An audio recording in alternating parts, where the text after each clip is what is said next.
धरती का विकास और उसमें होने वाले बदलाव करोड़ों सालों से निरंतर चलते आ रहे हैं। इंसान और जीव जंतुओं के अस्तित्व से पहले धरती का स्वरूप कुछ और ही था। आज जिस पृथ्वी की शक्ल हम मानचित्र में देखते हैं, असल में अपने शुरुआती समय में वह बिल्कुल अलग थी।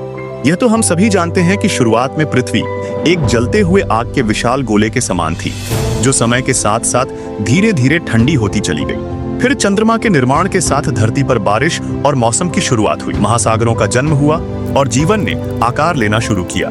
यह तो हुआ धरती पर जीवन की शुरुआत का एक छोटा सा परिचय। लेकिन क्या आप जानते हैं कि इस पृथ्वी पर अलग अलग देश कैसे बने? भारत का निर्माण कैसे हुआ? क्या मानचित्र में नजर आने वाली विभिन्न देशों की बनावट हमेशा से ऐसी ही थी? अगर आप भी इस तरह के सवालों के जवाब ढूंढ रहे हैं तो इस वीडियो को एंड तक जरूर देखिए, क्योंकि आज हम बात करेंगे धरती पर भारत देश के निर्माण की, उस देश की जिसे हम गर्व से अपना राष्ट्र कहते हैं। देश के प्रति जिज्ञासा और सम्मान के साथ यह जानना भी बेहद दिलचस्प है कि हमारे भारत का निर्माण कैसे हुआ और इसकी बनावट के पीछे क्या वजह रही। तो देर किस बात की, आइए शुरू करते हैं ये इंटरेस्टिंग वीडियो। जब धरती कई हिस्सों में बंट गई, आज हम मानचित्र या सैटेलाइट से जिस पृथ्वी को देखते हैं, असल में करोड़ों साल पहले उसका स्वरूप बिल्कुल अलग था। लगभग 225 मिलियन साल पहले धरती पर मौजूद सभी भूभाग आपस में जुड़े हुए थे। न किसी देश की कोई सीमा थी, न अलग अलग महाद्वीप। सब कुछ भूमि का एक विशाल हिस्सा था।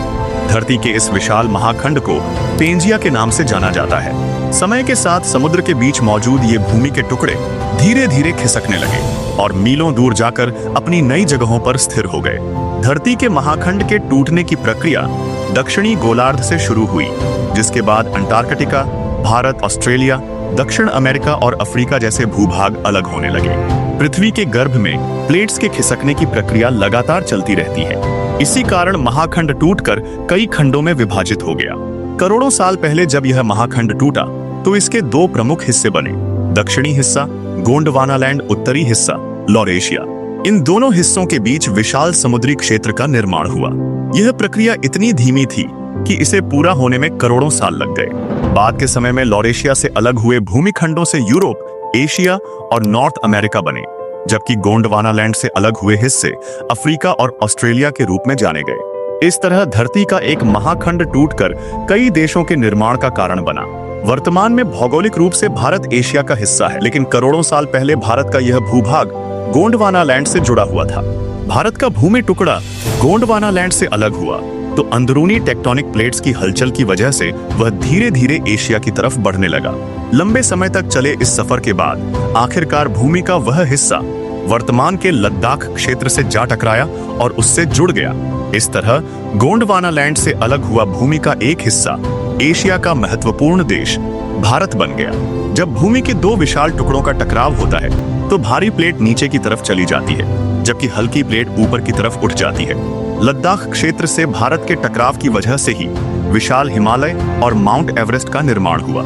आज ये स्थान दुनिया के प्रमुख आकर्षण और पर्यटन केंद्र बन चुके हैं। अगर आपको लगता है कि यह प्रक्रिया कुछ ही सालों में पूरी हो गई होगी, तो यह धारणा बिल्कुल गलत है। धरती को अपना यह रूप और आकार लेने में लाखों करोड़ों सालों का लंबा समय लगा है।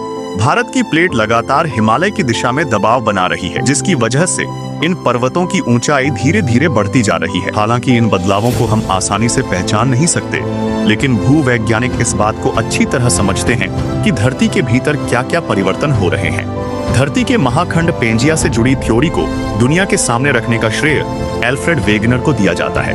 वे एक जर्मन पोलर रिसर्चर, जियोफिजिसिस्ट और मौसम वैज्ञानिक थे, जिन्होंने अपने जीवन काल में मौसम और धरती में हुए बदलावों पर महत्वपूर्ण शोध किए। एल्फ्रेड वेगनर का जन्म 1 नवंबर 1880 को जर्मनी के बर्लिन में हुआ था। अपने शोध कार्यों के दौरान उन्होंने यह विचार प्रस्तुत किया कि किसी समय धरती एक विशाल महाखंड के रूप में मौजूद थी, जो समय के साथ बदलती और विभाजित होती चली गई। उनका कहना था कि अगर आज भी धरती के सभी भूभागों को जोड़ दिया जाए तो पेंजिया महाखंड दोबारा बन सकता है। अल्फ्रेड वेगनर ने भूमि के अलग अलग खंडों का अध्ययन किया और पाया कि वे किसी न किसी रूप में एक दूसरे से जुड़े हुए प्रतीत होते हैं।